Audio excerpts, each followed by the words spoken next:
And welcome in to the Non-Power Hour podcast, week 4. We are recording in a time of we're having some technical difficulties on both ends. Technology will do that to you sometimes. Mainly Max. He's Yeah. recording mobilely. He's again on the road in New Jersey this week. So congratulations to him for saving the Yeah. environment. Um, let's gonna get into last week's results a little bit. It was another tough week for me. I finished 4-5. Max again with the winning record 6-3. He correctly picked an FCS game for the first time this season. Max, what do you have to say about your achievement? Yeah. Well, I mean, you just gotta keep going with your gut. I think that's the biggest thing. When you work at a place like UMass Dartmouth, like once you gotta pull for the Dartmouths of the world. And besides that, yeah, I think this research has given me a lot of good insight into these games, and I'm feeling very confident going forward that we can continue and slay the game here, get these dubs on these weekly picks. Basketball went very poorly for me, but football, is where my bread and butter is right now. We'll face into basketball later on, but I'm just happy that my gut is going well on the gridiron. Yes. Max, the gridiron expert. Why don't you get us started? Looks like we have some three pretty compelling matchups this week, and maybe I'm gonna take your advice on some of these games. It looks like we're kind of thinking the same direction in these games, which may be good for me, or it may be a jinx for you. Probably a jinx for you because I'm just cursed. So, but what do you have for us on the docket this week in our marquee matchups? Yeah, absolutely, Garrett. Well, the first game that we wanted to look at was the matchup between Louisiana Tech, the Bulldogs, and the Marshall Thundering Herd. Some animal titans clashing here this weekend. And early signs pointed to a Marshall upset or a Marshall victory, excuse me. They're quite favored, or slightly favored at least. But honestly, I don't see why. I think Louisiana Tech's quarterback, Jamar Smith, has been very efficient with the football, very productive. He has nearly 2,500 yards passing and only 4 interceptions all season. Meanwhile, on the other side, Isaiah Green of Marshall has been a lot less consistent, a lot more turnover prone.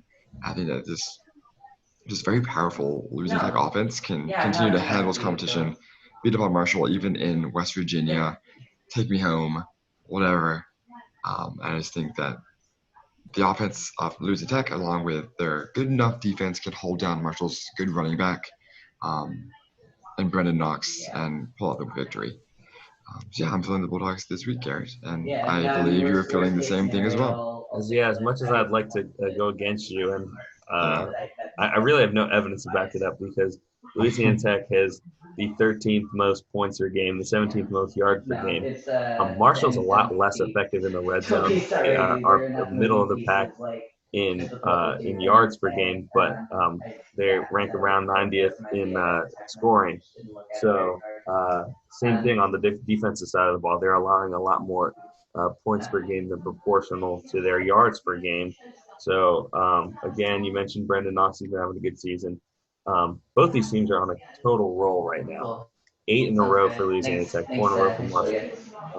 I'm going to give it to Louisiana Tech here. Their defense has come up big in big games. Last week they were fortunate that Mason Barnes went down with an injury. Really no bad losses, with the exception of Marshall losing to Middle Tennessee. But their losses include Boise State, Cincinnati, Texas. So this is going to be a really good game between leaders on both sides of the division. But yeah, I have Louisiana Tech moving to 9-1. Keeping their hope alive. Really, both even with the loss, the teams are pretty much alive for their to make the conference the USA championship game. All right, we're gonna move on to another game that has ties to our alma mater, South Carolina. We're moving to the App State, 25th ranked App State, and Georgia State. Matchup in the Sun Belt. Max scored in the Gamecock gear again today. App State, for the second year in a row, had a disappointing loss to Georgia Southern right when were on a roll, but they rebounded with their second Power 5 win over South Carolina. And I think this stat, besides giving up 15 points, they only allowed 21 yards on 27 rushing attempts. That's good for zero point 0.8 yards of rush. And this is a South Carolina team that we know has a freshman quarterback. It's been leaning a little bit more heavily on the run despite some injuries. But they, with backs like Rico Dowdle, Taven Fisher is injured, but some very promising freshman sophomores. They could not run the ball at all, much to our annoyance. But it was a great display from App State, and they're going to need it against Georgia State. Fire Muschamp. Fire Muschamp. But yeah, this is an App State team Not really. that if they figured out how to stop South Carolina on the ground, I think they're going to have a similar formula against Georgia State running backs. They have Trey Barnett, who ran for 190 yards last week. But in their loss to Louisiana, but one of the big reasons why they lost their quarterback, Dan Ellington. And he's a threat in the air and on the ground. They brought in Quad Brown, who only threw for 80 yards in the second half against a team. And at least I get this cool sweatshirt. At least we all get cool sweatshirts. So, and they only scored 10 points in the second half. So I'm going to take App State here. I think they're a much superior team. They're going on the road. The winner of this game will control their own destiny in the Sun Belt East. But yeah, I think App State's superior here. They have a fantastic young head coach in Elijah Woods. Nothing against Sean Elliott, but I think App State's going to shut down the running game that works so well. Really dare Quad Brown to throw the ball. He's not going to have too much success. I'm going to go App State to really go and try and get to that New Year's Six Bowl. Max, are you feeling the same way? I do feel the same way, Garrett. If Dan Ellington was at full strength, I would definitely believe that they have a fighting chance in this game. I like what he's done. He's been very efficient with the ball. As you said, Barnett, has been very explosive, very dangerous on the ground. But yeah, I mean, without their star quarterback, I think this becomes too one-sided of a team. Trying to run on the ground and rely on Trey Barnett. But yeah. So with all that being said, I do see App State coming out again, continuing their very good season despite the one loss. I think this is still a very motivated team that wants to get things done. Their main quarterback, Thomas, has been, again, pretty efficient as well, not as explosive as some other quarterbacks in the league, including Ellington for Georgia State, but enough to get the job done. And that defense has been outstanding all season, and especially against the run. I think they're coming with a good game plan to hold down the running Panthers. So yeah, I agree with you, Garrett, for the second this is bad news. time. And it's a bad omen that we didn't choose the best of games to pick. But yeah, let's see App State come out on top. All right, Max, what you got for game number 3? Yeah. So game number 3, moving it down to the American Conference, we have a battle of the T's between Tulane and Temple. Tulane's had a very offensively powerful season, averaging over 36 points a game, and a pretty stout defense, at least in terms of points scored, although their yards allowed isn't great. They're giving up over 350 yards in a game. And they're pretty well favored. This has been a team led by their quarterback, dual threat quarterback, Justin McMillan, who's had a very sensational season, scoring touchdowns, has 25 touchdowns on the season so far. And despite all of that, I do see this Temple team. They've had some really good games at home specifically. I know they lost 2 weeks ago to UCF in a pretty bad fashion, but I think that at home, at the Link in Philadelphia, they can continue to use that home crowd, get some defensive support that they've been known for the past couple of years to lean on. And I think their quarterback, Anthony Rizzo, can minimize turnovers, minimize any kind of mistakes, and they can kind of grind it out and pull the win at home against this Temple team that just really hasn't had any great wins. And I think, Garrett, you have something to say about that as well. Max, I've been flip-flopping on this game a lot. Definitely Temple has a much more consistent record at home. Tulane 1-3 on the road, but I think that they bucked the trend here. Tulane doesn't really have a bad loss. They lost to Memphis and Navy, who are having tremendous seasons, just ahead of them in the standings. And they lost to Auburn, obviously, and they were competitive in that loss. Their defense was able to to come up big. I think that Tulane's defense has been a little bit more consistent than Temple's. Temple had a game recently where they gave up 69 points to UCF. Meanwhile, Tulane has kept it for the most part under 30 points or less all season long. I think that like you were talking about McMillan, he's a star. He threw for he accounted for 4 touchdowns last week. And I think that the inconsistency of Temple's defense is going to be their undoing. I think McMillan's going to pull them apart. And I had his stats up here a second ago. He's thrown for 13 touchdowns. If he can keep his interceptions down, then I think they're going to be able to get this win. Interceptions have cost him the game.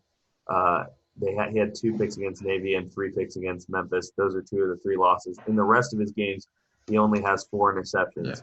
Yeah. So I think if he is able to, the senior quarterback, able to rein it in here, I'll give Tulane the win in the early morning slot. But I'm taking the Tulane Green Wave just to spite you, Max. Well, I appreciate you trying to make this more competitive and make sure that we don't have the exact same picks each week, Garrett. Thank you. So we'll see how that one fares out. Cool. Well, then that takes us into our next segment of the show, which I believe will be our upsets of the week in football specifically. So I guess I'll go first. I'm sticking with my trend here of picking upsets in the Big Ten. I nailed it last week somehow. I don't know how the heck Illinois came out and beat Michigan State from how that fourth quarter was looking and starting, but they did it. And the game I see this week happening to great effect for the underdog is Indiana coming out on top over Penn State.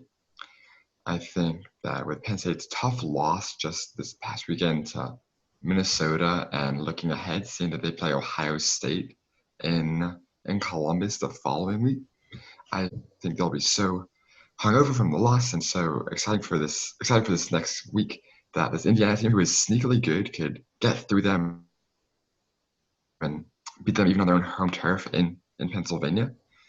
And plus that Indiana receivers, specifically Whop Filler, has been a real deal with over 800 yards receiving this season.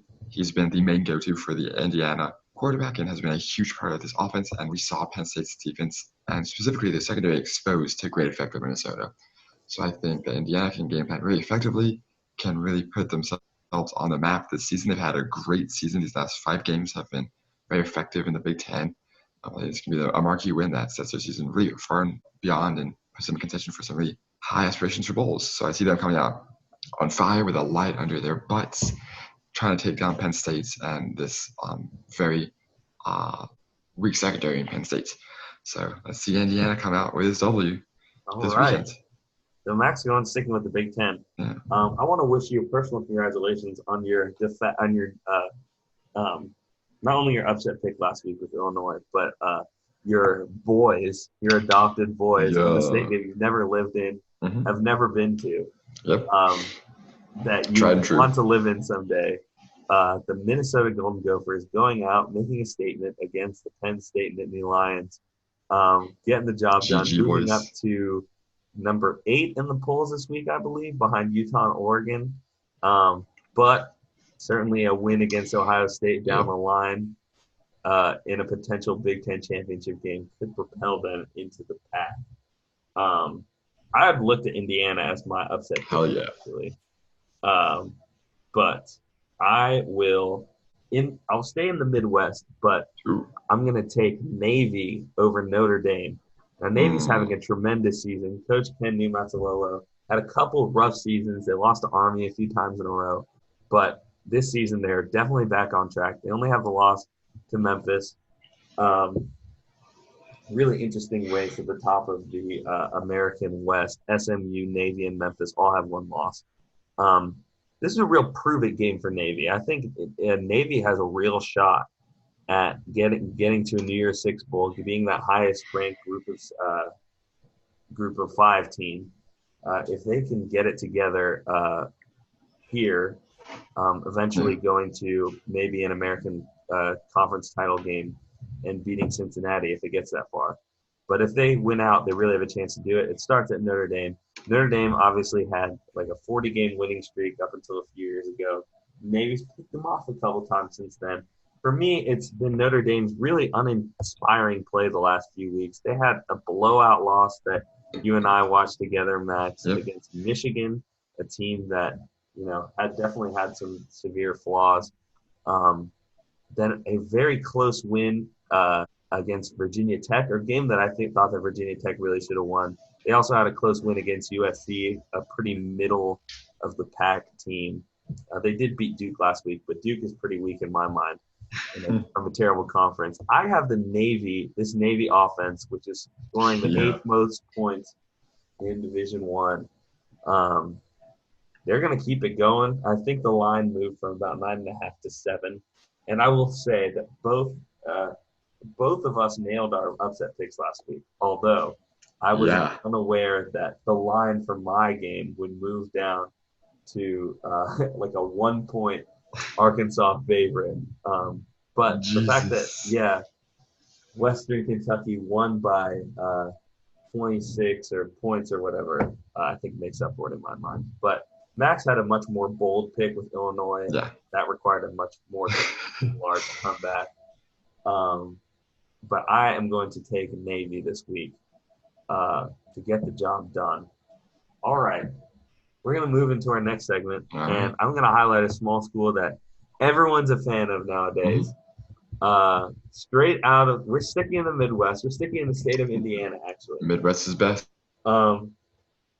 If you've been following college basketball, you've probably taken a few shots in the name of the Evansville Purple Aces. This is Evansville. A lot of people in my friend group didn't know where that was. It's in the state of Indiana. It's right on the Ohio River. It's actually, because it's on a bend in the Ohio River, they call it the Crescent Valley or the River City, right across from Kentucky. It's the 3rd most populous city in Indiana. And actually, in 2011, according to multiple studies, it had the fattest metropolitan area in the entire nation, the most obese metro area in the whole nation. Evansville, founded in 1854, enrollment of only about 3,000 students. But its teams, now known as the Purple Aces, actually were known as the Pioneers until the 1920s, when a local writer commented in a game story of the men's basketball team that they played like aces. And their basketball team has been their most successful collegiate team. They were a power in Division II. They won 5 Division II national championships between 1959 and 1971. Soon after, they moved to Division I in 1978. And their biggest win to date, their only win in the NCAA tournament, came as an 11 seed in the 1989 tournament against the Oregon State Beavers, who my brother goes there, so I have a little soft spot in my heart for them. They've made 5 NCAA tournaments. That was the only one they won. They would go on to lose to the eventual runner-ups, Seton Hall, in the next round. They're going to reappear in our show a little bit later on in the basketball team. A little bit of a sad note about Evansville's basketball team. They, unfortunately, in 1977, their first season in the NCAA, they had a plane crash that killed all but one member of their basketball team on December 13th. The one member who wasn't killed was killed 2 weeks later in a car crash because he was injured. He didn't travel with the team. So every member of the coaching staff and team was killed. But their basketball program was revived by intense community support. And they ended up making their first NCAA tournament in 1982, just a few years after that. So a story of resilience, a story of tragedy, but shout out to the Evansville Purple Aces for upsetting Kentucky really one that nobody saw coming. Congratulations to the Aces. Yeah. All right, Max, shall we move into the pick section? The pigskin pickings, of course we should, Garrett. And I can kick it off with our game. The first one we have is Rice at Middle Tennessee State. We chose this game purely because it's a bottom of the barrel game. The two teams that definitely are not getting very much attention. Rice is winless. TSU has won 3 games, and none of them super amazing. And despite Rice being an underdog, playing at home in Murfreesboro, Tennessee, I think that this MTSU defense is bad enough that Rice can get their first win. I think this will be their only real chance of getting a good program win this season, and they'll take full advantage of it and do the rest to take advantage of a very poor MTSU defense. But Garrett, who do you have in this game? Yeah, I can't take Rice in this game. They're primarily because they have an anemic offense. As bad as Middle Tennessee's defense is, I think Rice's offense has been worse. And Middle Tennessee, I think, is going to try and outscore them this game. I think they'll get the job done. There's really no reason to have any faith in Rice. They're 0-9. They have had a couple competitive games throughout the season, but they're going on the road, and they've performed considerably worse on the road. I'm going to go with the Middle Tennessee Blue Raiders, and not so much of an upset because I got to catch up to you, so I can't take any chances here. We're going to move down. That's fair. We're going to move down to another winless team, and this is one I actually have faith in. The New Mexico State Aggies. They're hosting Incarnate Word of the FCS, the Cardinals, who are 5-5. New Mexico State, obviously, 0-9, haven't won a game quite yet to this point. The reason why I have faith in New Mexico State is they've played an incredibly hard schedule. They've played 2 teams out of the SEC, 1 team out of the Pac-12. 2 of them were ranked. Obviously, they weren't really competitive in those games. But some of the other games they were competitive in. They had a 3-point loss earlier to New Mexico, their rivals. They had competitive games against Liberty. They play Liberty again at the end of the year, actually. They play them twice this year, but they have a game. They had a 7-point home loss to Liberty. Competitive against Central Michigan. Competitive against Fresno State. I think that the Incarnate Word, they rely on passing so much. I'm going to give you a couple stats. Copeland, Incarnate Word's quarterback, throws the ball a tremendous amount. The last 2 games, he's thrown the ball for 349 yards on 62 passes.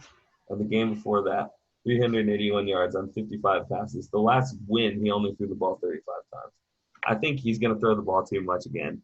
Both of those last 2 games that I mentioned, by the way, that he threw 60 and 50 passes, they lost. So I think that he's going to throw them into another loss. I have New Mexico State getting their first win of the season. Go Aggies. Max, what are you feeling?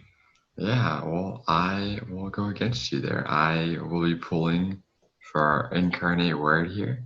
I think that New Mexico scored 10 points in the last 2 games against Georgia Southern, who's a good team, and Ole Miss, who's bottom barrel SEC team. So decent competition for sure. But Incarnate Words only lost by I think 10 points total, 11 points total in their last 3 matches to Northwestern State in Missouri, Nicholls State, and SF Austin. None of these are good losses either, but I think they're pretty competitive teams, and I think that this team wants to maybe make a stake in the ground for why, just to be an FBS team essentially, even a bad one like New Mexico State. So I see them finding a way to throw through this defense in New Mexico State.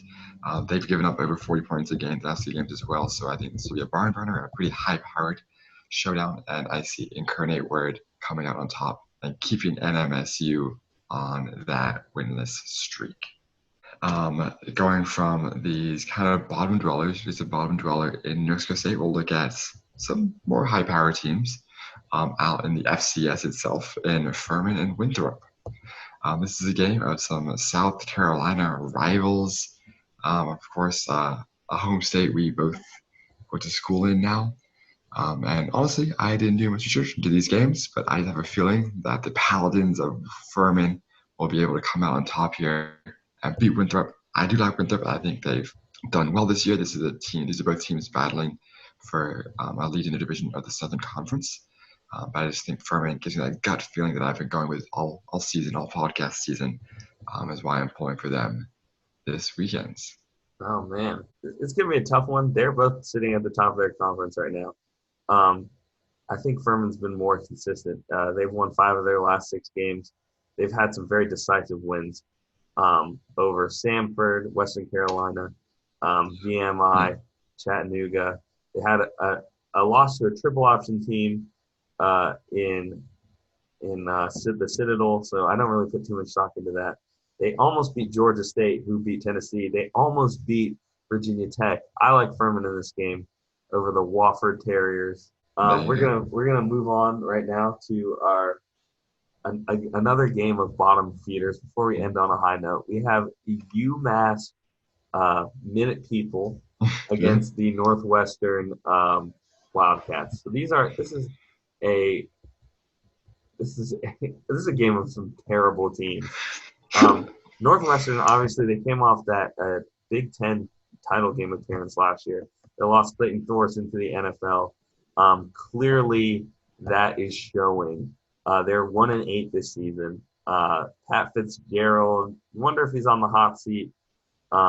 They had the difference though is they play in a tougher conference. They've had much better showings. They hung with Nebraska, Wisconsin, Stanford, Purdue. They could easily have 3 or 4 wins.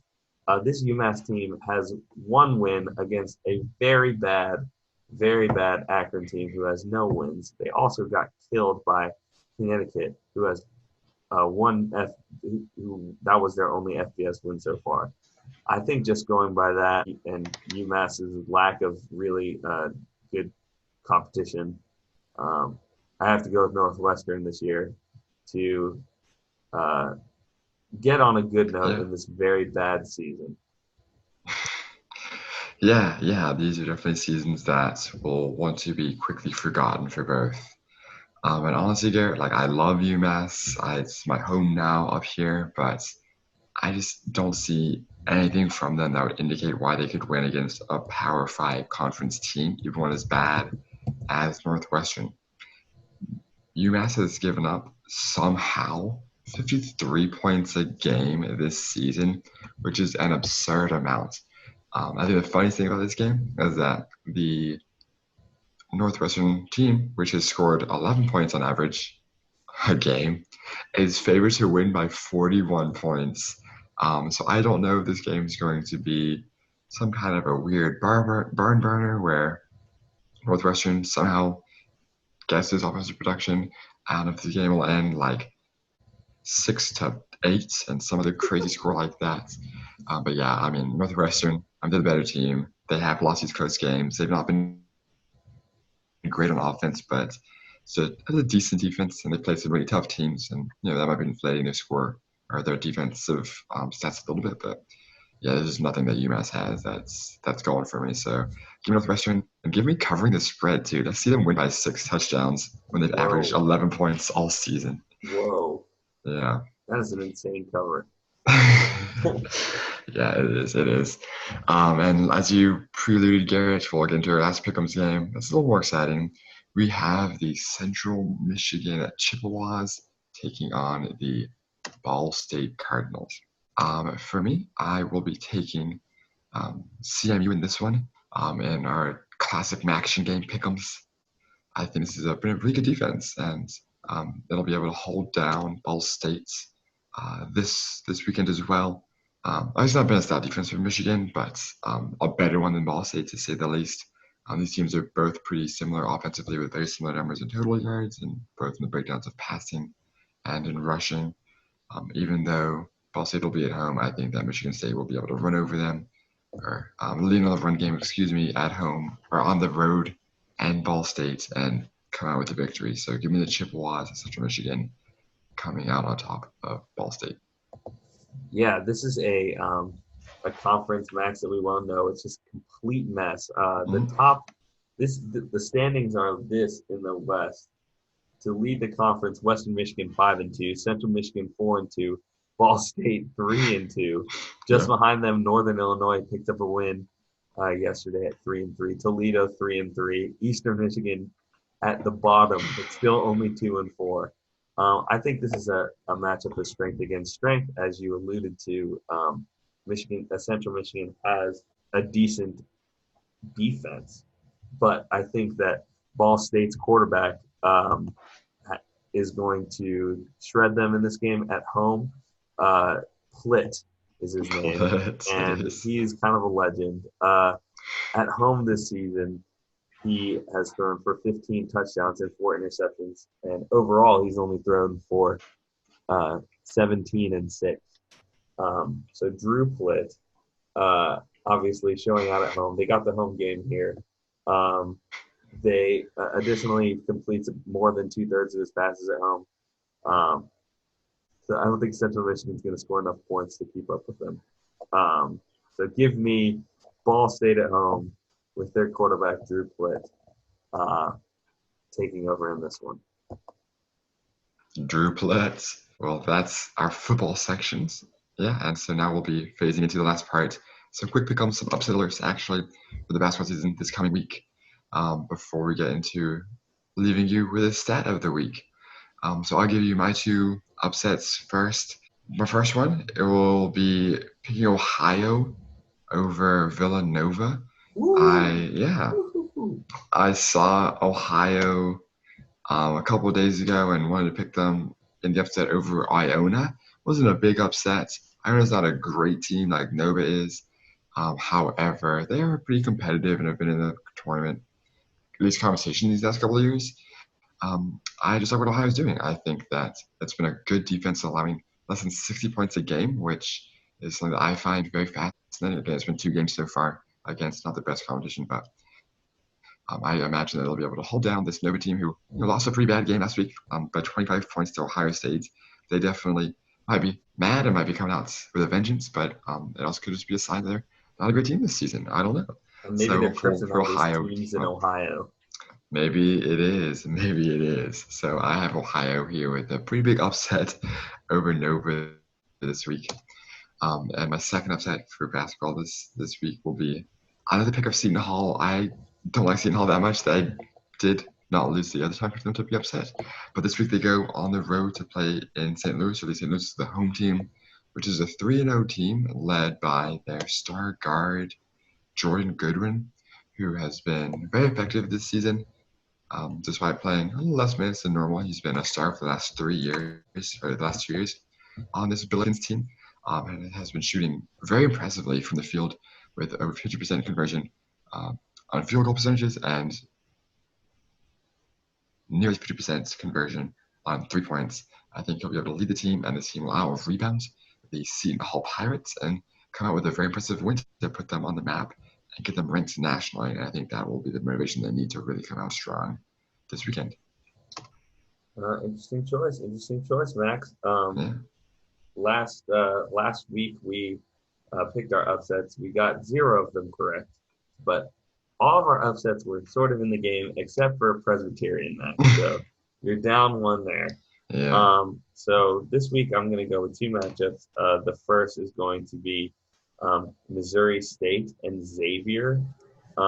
Xavier just kind of came off of a weird game against Missouri. They kind of had a lead there, and then all of a sudden it disappeared, and then they won in overtime. They started off 3-0. Missouri State is a team that a lot of people were high on to start the season. They had a disappointing loss to Little Rock by 1, but I think a lot of the time the reason why these smaller schools get a lot of attention is because they're very veteran. So I think this is a veteran team that's going to know how to bounce back from that. Xavier right now, it's tomorrow night. The line is at 14.5. But I like Missouri State to be very competitive in this one and maybe pull it out in the end. They're led by Keandre Cook, who's shooting 56.3% from the field right now. So he's on fire, 93 from the free throw line. So I got Missouri State. And going to another state, that could pull out a victory. A much bigger upset, I would believe, on Tuesday.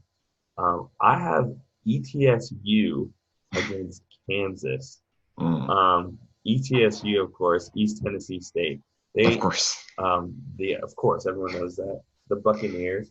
I like their logo, by the way. The E, the little Tennessee in the E. That's clever. That's I couldn't have designed it better myself. Again, this is a team that was picked to win the Southern Conference, and this is a very strong Southern Conference last year with teams like UNC Greensboro, Furman, Wofford, really